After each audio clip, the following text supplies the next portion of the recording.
All right, guys, welcome back to another video. I haven't made a video in a little bit. I've just been super busy working on stuff in the background, which you guys will see very shortly. But I wanted to kind of touch up again on why trading on a higher time frame is so much easier than a lower time frame. And if you're just starting out when you're trading, you really want to be focused on a higher time frame.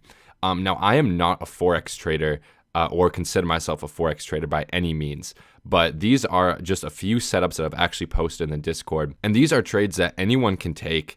And I see so many people overcomplicating trading, trying to use too many indicators at once and just making it so difficult for themselves. I'm here on USD JPY on the 1 hour time frame using Heikin-Ashi candles. Yes, I'm using Heikin-Ashi candles. If you're a beginner and you're not yet profitable, I recommend using Heikin-Ashi candles. Now, that might be a weird take to some people. Some people think you shouldn't use Heikin-Ashi at all. And I completely disagree. You know, how I went from unprofitable to profitable was by using Heikin-Ashi candles on a higher time frame. Now, I've compiled everything that I know about trading and the indicators that I use into one indicator, and that's EzAlgo. So I'm assuming most of you guys have this indicator if you're watching this. If you don't, be sure to click the first link in the description below to get yourself EzAlgo, which has the buy and sell signals, as well as the automatic support and resistance levels. And you can see on my chart right now, I have these vertical lines. So the blue vertical lines are where I would have taken a long position, and the red vertical lines are where I would have taken a short position. So first things first, you'll notice that a lot of the time I'm entering before the buy or sell signal. Now, the reasoning behind this indicator with the buy and sell signals are to use as confirmation, sometimes basis for entry, but a majority of the time, you're going to be using these signals for confirmation. Most of the time, you'll notice I'm actually entering off of these mild buy signals or these X's, right? Which also come with EzAlgo. So I'm using these mild buy and sell signals at support and resistance levels. Now, when you're in the middle of a range, right? For example, you know, these two long positions here were in the middle of a range. So I probably wouldn't have taken these trades, but I just added these right here in case one of you guys did take these trades, because technically, you know, price is at a support level and you have a mild buy signal. So you would have taken that trade. Same with this buy signal right here. But a majority of the time, the trades that I'm taking are trades like this, right? Where we're at a low EzAlgo level or a high EzAlgo resistance level, which I would be taking a short position. So what you want to do is use all the EzAlgo signals in confluence with each other. Now I'm going to go back through each trade and explain my reasoning behind them. So as you can see here, we had this previous support level, which we actually broke below with this sell signal, right? And came all the way down with this mild buy signal. In real time, there wasn't a support level here, so I'm actually going to get rid of this line. That's not a trade I would have taken because this wasn't a support level in the past. This had formed after the fact. So in an instance like that, you want to wait for price action to kind of play out a bit and form new supports before you jump in a trade. You would not have taken this sell signal here because we're not at a key level. Same with this buy signal, and same with these mild sell and sell signals, right? We're not at a key resistance level. But as you can see up here with this mild sell signal, we are at a key resistance level, because if you look left, right, we're right at that area of interest where we had lost support previously, and now we have a mild sell signal right at this level, which would be my basis for entry, and that would be a short position that I would have taken. And as you can see clearly, that was a winning trade. You'd probably be taking profit at this EzAlgo support level. Price comes back down to the support level. Like I said, this is not a key support level, but it still is, you know, it follows our rules. So this would be a trade you would have taken with that mild buy signal here on EzAlgo. Stop loss below previous swing low. You probably would have gotten stopped out at this trade, so a small stop out, and most likely would have entered on the next buy signal right here, which would have indeed been a winning trade and would have gotten out at the candle highs over here. If you look left, right, we have these candle highs, which would be your exit. And also you'll notice, right, we actually had a swing failure of these candle highs right here.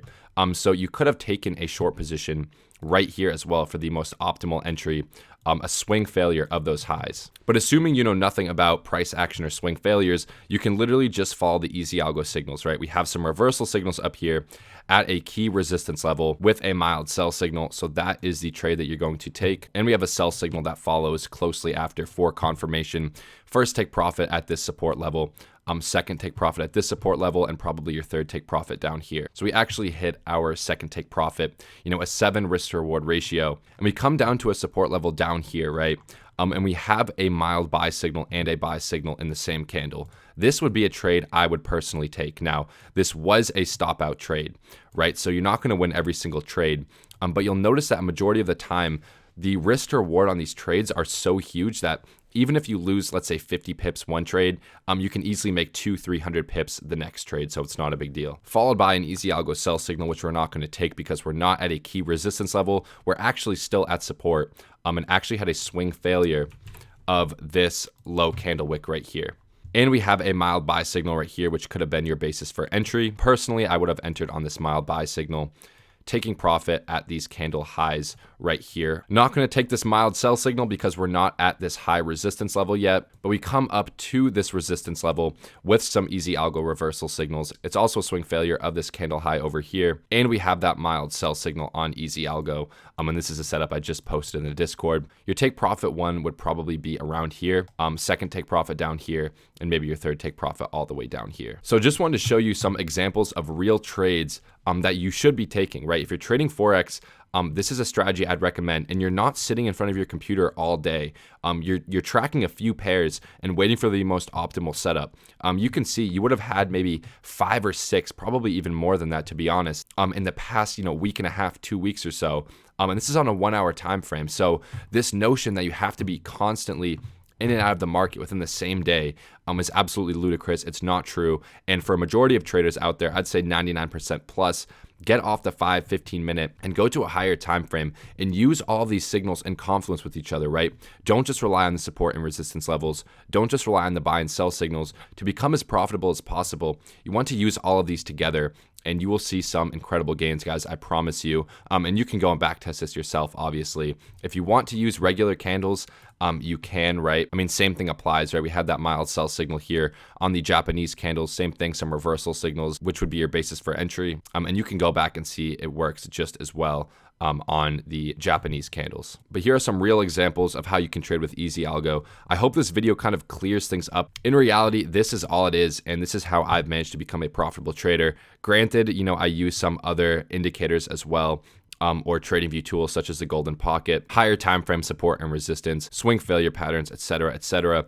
But for a beginner trader, this is all you really need to become profitable. Wait for those key levels and use the EzAlgo signals to help confirm your entry. I hope you guys enjoyed this video. Working on some big things behind the scenes right now. If you're not in the Discord, get in the Discord, discord.gg/easytrades, and click the first link in the description below if you don't have EzAlgo already. And I'll see you guys next video.